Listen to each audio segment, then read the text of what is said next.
So you and I, we're here today, but where did it all start? It started with Jesus, right? His life, death, and resurrection. But from there, the first Christians, they took the message out to the world. They gave the world the message. And didn't they do an incredible job? You see, if I would have said to you the day after Jesus died, Christianity is going to change the world, you probably would have laughed at me. Let's face it, a lot of people would have laughed at that idea. But it has. Christianity has changed the world. Christianity is changing the world. And Christianity is going to continue to change the world. Because that's the power of the gospel, the life and message of Jesus Christ when it's actually lived. The first Christians, they had it going on. We read about people joining 1,000 at a time or 3,000 at a time in the Acts of the Apostles. What was going on? What did these people have that so many other people wanted? Well, if you think back to first century Christianity, the culture was very cold, it was harsh, it was brutal, and it was deeply impersonal. And by contrast, Christianity was warm, it was generous, it was inviting, it was loving. And people were attracted to that. People were deeply attracted to that because there's nothing more attractive than holiness. There's nothing more attractive than when somebody actually lives the message of Jesus Christ. And when we see that, when we experience that, we want that. We want to be around that. We want to be a part of that because it's potent, it's powerful, it's attractive. The other thing is they didn't blend in, right? They lived differently, they loved differently, they worked differently. They were set apart from the culture. They set themselves apart from the culture. They said, culture's a mess. We're going to build a new culture. And that's what God invites you to do. God wants you to rebel against the culture today because today's culture, the world's culture, it's a mess. It doesn't help you become the best version of yourself. It causes you to become a second-rate, lesser version of yourself. So how are you going to step away from the culture? How are you going to create that countercultural reality in your life? I write a lot of articles and I don't get too much hate mail, but from time to time I get some hate mail. But I wrote an article a few years ago. I got a lot of hate mail. I started the article off by asking the question, if the sewer pipe broke in your house tomorrow, would you consider that an urgent problem? Now, maybe you would and maybe you wouldn't, and hey, I'm open to both sides of that debate. But I said in the article, you know, if the sewer pipe broke in my house tomorrow, I'd consider that definitely an urgent problem. But maybe everyone's not like me. Maybe some people wouldn't consider it an urgent problem. Maybe after a couple of days, you'd get used to it.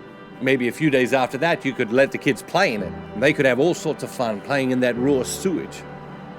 But I think most of us would consider that a pretty urgent problem.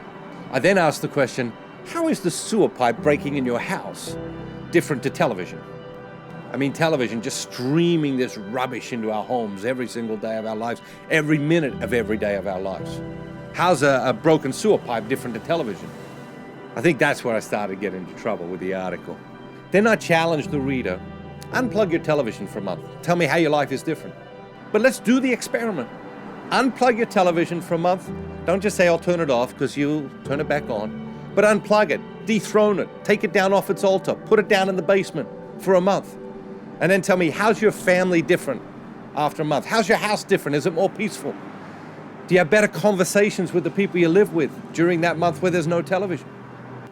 I think I got into trouble because I published the article during football season. But the thing is, in the Kelly house, there's no television. I mean, we have a television, we have a DVD player, we watch a movie from time to time. But there's no TV, there's no cable, there's no free channels, there's no TV channels of any type streaming into my home. And I don't feel like I'm missing out. In fact, I feel like my life is better because I don't have television. I feel like my family is better, my house is more peaceful, my relationships are better because I don't have television.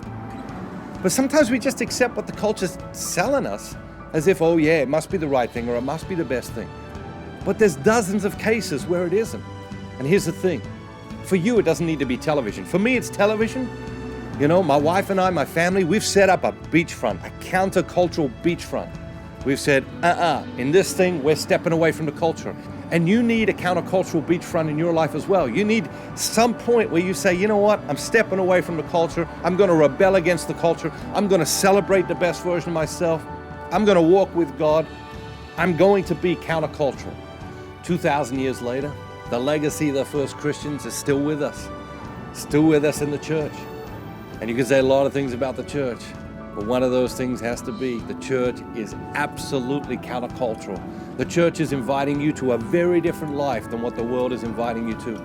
And it's inviting you to that life for a reason. It's inviting you to that life because it wants to help you become the best version of yourself. It wants to help you celebrate your God-given potential. It wants to help you walk with God in this life and the next. And that's part of the genius of the church. When I was about 15 years old, the same guy who encouraged me to pray, he said to me, he said, Matthew, you know, in the next 10 years, a lot of your friends are going to leave the church. And most of them, they have no idea what they're leaving behind. So I challenge you to explore Catholicism. I challenge you to explore the Catholic Church. And after you've really explored the genius of Catholicism, the genius of the Catholic Church, there's no way you'll leave it. There's no way. Nobody would turn their back on that. The only people who turn their back on Catholicism, people don't understand what it is. So let's take another look at the church.